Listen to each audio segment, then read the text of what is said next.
Hi everyone, welcome to మీతో ఒక మాట. నేను భారతి. సంక్రాంతి అంటేనే సాంప్రదాయాలు, సరదాలు, సందళ్లతో చేసుకునేటటువంటి పండుగ. కొత్త అల్లుళ్ళు వచ్చారంటే ఆ ఇంట మరింత సందడి నెలకొంటుంది. వీడియోలో కనిపిస్తున్న మా అమ్మాయి అల్లుడు, మా మరిది గారి అమ్మాయి అల్లుళ్ళకి మా పెదబావ గారైన ఆకుల పేరస్వామి గారు ఎంతో ప్రేమతో ఘనమైన విందుని ఏర్పాటు చేయడం జరిగింది. మరి సంక్రాంతికి అన్ని చోట్ల సంబరాలు ఉన్నా కూడా ఉభయ గోదావరి జిల్లాల ప్రత్యేకత వేరుగా ఉంటుంది కదండి. ఈ రెండు జిల్లాల్లో లభించే సుమారు 365 రకాలైనటువంటి వెరైటీ సాంప్రదాయ వంటకాలతోటి ఈ విందునైతే వారు ఏర్పాటు చేయడం జరిగింది.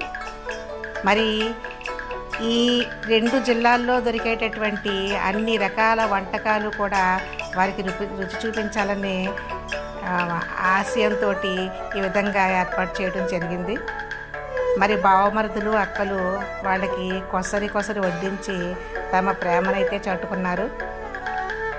ఇప్పుడున్నటువంటి ఈ బిజీ లైఫ్లో సంవత్సరానికి కనీసం 2-3 సార్లైనా ఏదో ఒక సందర్భంలో ఇలా అన్నదమ్ముల కుటుంబాలు కలిసి ఒక చోట చేరి ఈ విధంగా ఏదో ఒక వేడుకను జరుపుకుంటూ ఉంటే నేటి పిల్లలకు కూడా ఆ బంధుత్వం, బాంధవ్యాల విలువ తెలుస్తుంది.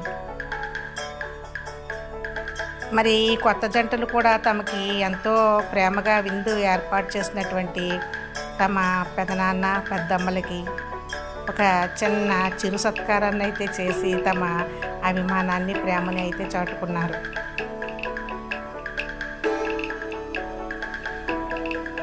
ఇప్పుడు వరుసలనే పిల్లలు మర్చిపోతున్నారు. ఈ విధంగా కనీసం 2-3 సార్లైన సంవత్సరంలో ఒక చోట చేరితే ఈ వరుసలు ఎలా పిలవాలి అనేటటువంటివన్నీ కూడా ఇప్పుడున్నటువంటి చిన్నపిల్లలకి తెలుస్తాయండి. అదేవిధంగా వాళ్ళు కూడా ఈ పెద్దలను చూసి ఆచరించడానికి వాళ్ళకి అవకాశం ఉంటుంది. ఆ పిల్లలకి మనమే ఈ సాంప్రదాయాలని, పద్ధతుల్ని నేర్పాల్సి ఉంటుంది.